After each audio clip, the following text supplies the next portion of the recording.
Hey guys, Monochrome here. Welcome back to my channel. If you're new here, welcome. Genuinely good to have you. All right, today we're taking a look at the SOG Escape FL. Now, this particular folding knife is a little bit of an odd duck.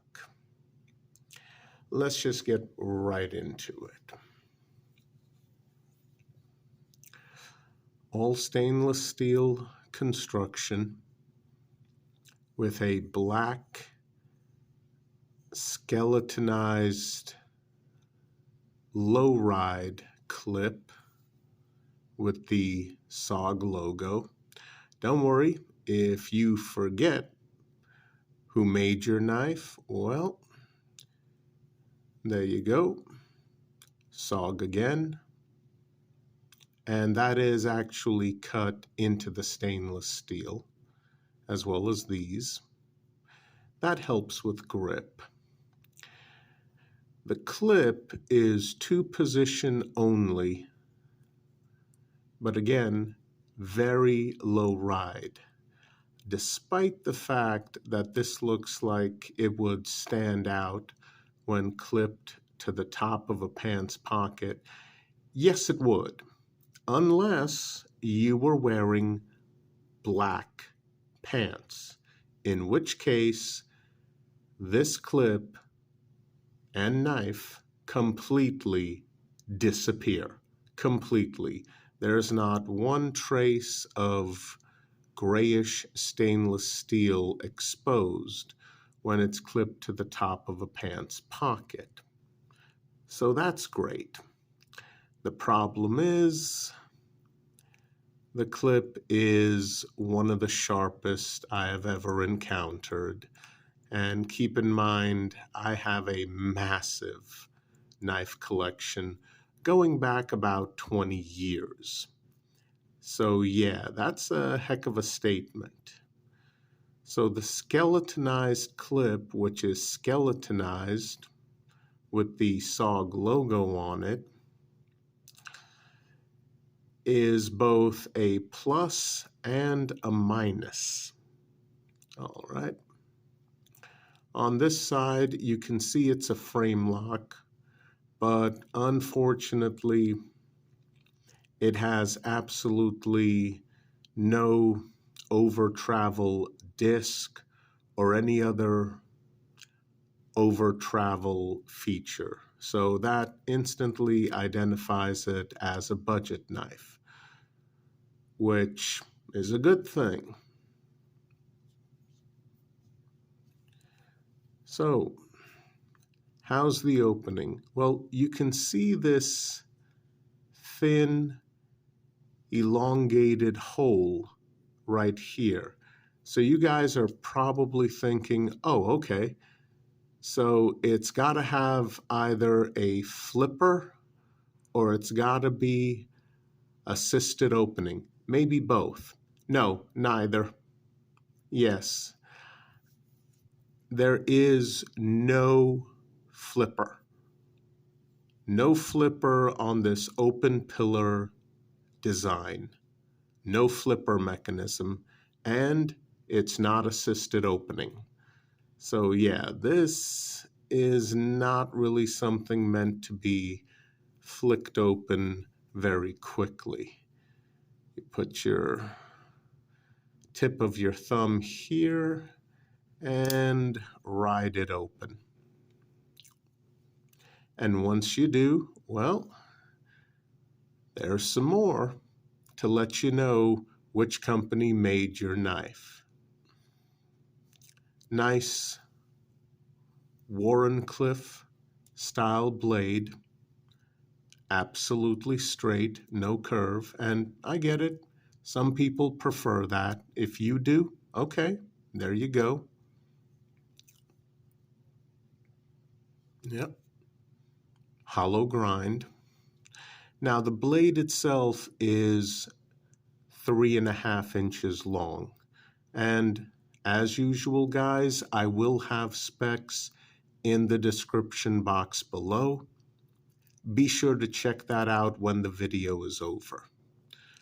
Lockup on my example is rock solid and very tight. Now, here's probably the biggest advantage of this knife.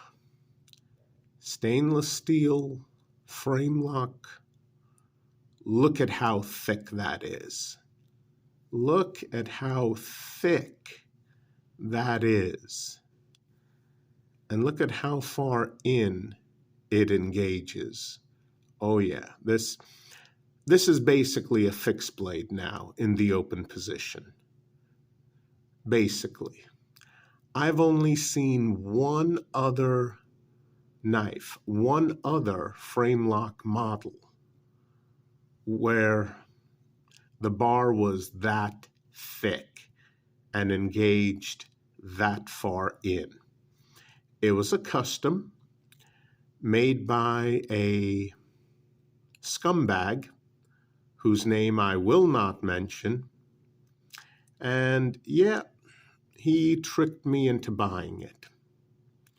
I was expecting a full-size titanium frame lock knife, and what he delivered was, well, basically a not-so-cute mini. Yeah. Thankfully, this worthless piece of human garbage has only had mild success in the knife world in the 20 years since I ordered that knife. Still, huge waste of money. But yeah, there you go. You essentially have a fixed blade now. Before you guys start cheering, yeah, let's take a look at the rest of the knife. Pivot screw. This one's fine. This one is a little sharp. How sharp? I could use this as a nail file. Actually, I've seen nail files that weren't this sharp. Seriously, that's just really bad. I'm actually scraping little bits of surface skin right now. That's why it looks a little white instead of black.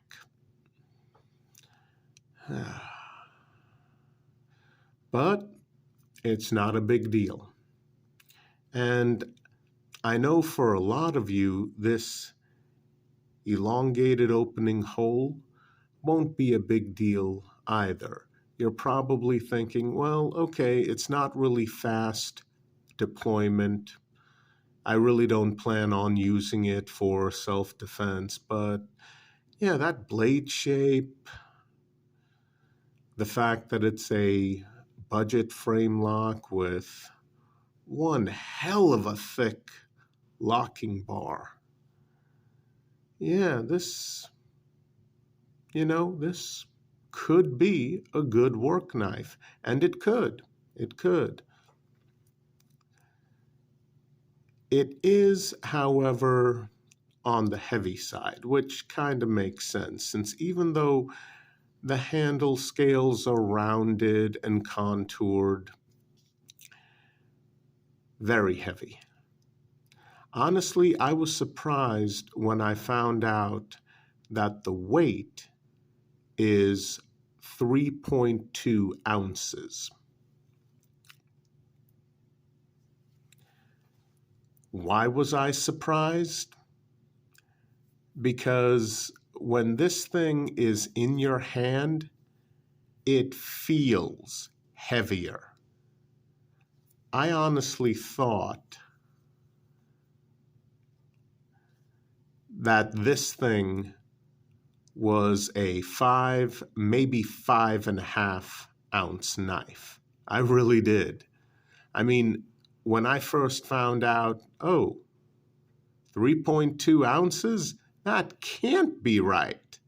Apparently it is, but somehow it feels heavier in the hand. And again, a lot of you are probably thinking, okay,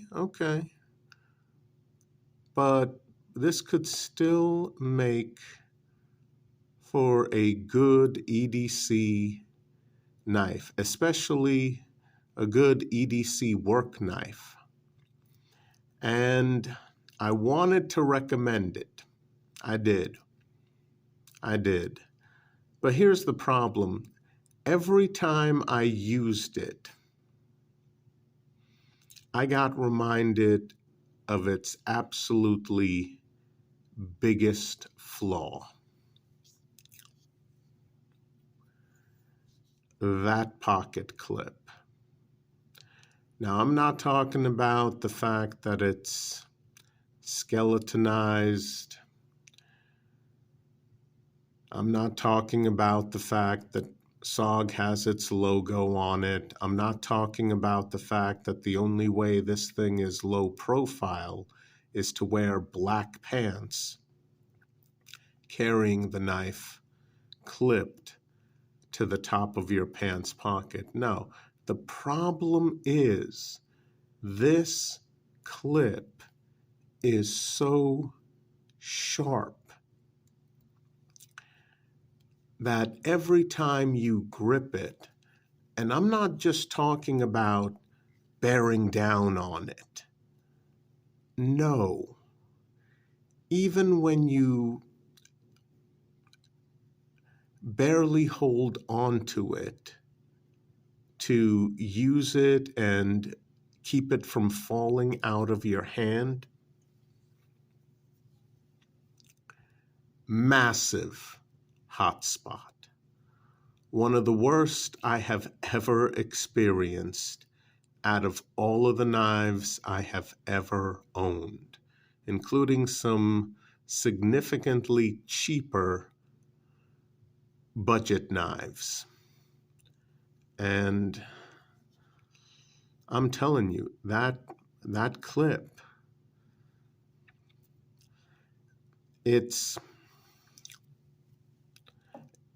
guys, it's not just, oh, this thing has this feature that's great. This thing has that feature that's great. This thing has this other feature, which is not quite as great, but really good. So that means we take all of these features, we put them together, and we should get a really great EDC work knife, right? Wrong. The thing with knives is you can't take a bunch of great and good individual features and just assume that putting them all together will make a fantastic knife. Yes, sometimes that happens. A lot of the times it doesn't. I mean, when you buy a car, the most important thing is how all of the individual features of the car work together to make your life easier, not how wonderful each individual feature is on its own. Same thing with knives. Yep, we got some really good individual features. This finger groove scalloped handle by itself, quite good. The blade opening hole, not bad.